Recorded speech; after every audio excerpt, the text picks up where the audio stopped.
Witam Was bardzo serdecznie, z tej strony Arego, to recenzja w trochę innym stylu. Będzie to bowiem zasilacz Powerplant Junior od firmy Harley Benton, o którym wspominałem już trochę w odcinku o iBenefit 10, link tutaj. Ale teraz przyszła kolej na niego, więc powiem o nim troszeczkę więcej. Zacznijmy może od samego zasilacza. Tutaj mamy kabel o długości ponad 1 metra, który wpinamy do naszej sieci i gdy to zrobimy, tutaj zapali się nam taka oto diodka, która nas informuje o tym, czy zasilacz jest podłączony, czy też nie. Tutaj też mamy najważniejszą część, czyli 5 wejść na efekty, do którego wpinamy kable, o nich jeszcze za chwilę. I tak, gdy tutaj mamy 5, w którym każdy jest na 9V i 120 mA. U dołu mamy takie 4 nóżki z pianki, one są dość giętkie, nie wiem czy to widać, ale są dość giętkie. Dzięki czemu zasilacz nam się nie przesuwa po stole. Wszystko jest ładnie tutaj podokręcane śrubkami. Teraz przejdźmy do pudełka. Dzieje się tak. Naprawdę stylowe, czarne, można postawić sobie na regale lub gdziekolwiek chcemy. A w środku były jeszcze kabelki. Przejdźmy do najważniejszego z nich, czyli taki kabel. Z jednej strony zakończony tą nocuką, z drugiej tą. On ma 60 cm długości, ja używam takich 3, dzięki czemu z tym kablem mamy prawie 2 metry długości, więc to naprawdę się bardzo przydaje.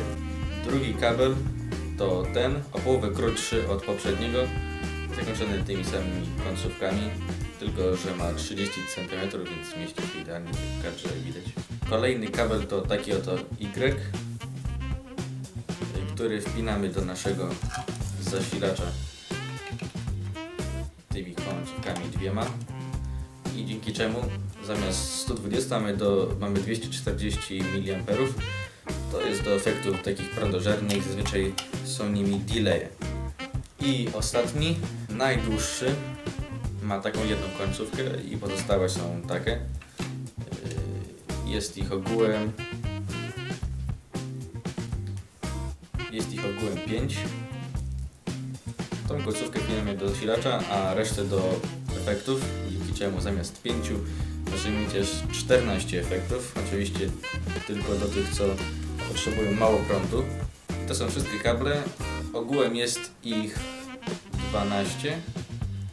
5 60 cm, 5 30, 1 Y i jeden ten z 5 wejściami. I to wszystko, co mieliśmy w pudełku. To wszystko jest za około 100 zł. W polskich sklepach możemy kupić ten zasilacz za 170 zł. Z wysyłką za prawie 200, chyba że mieszkałem blisko sklepu, który ten zasilacz sprzedaje.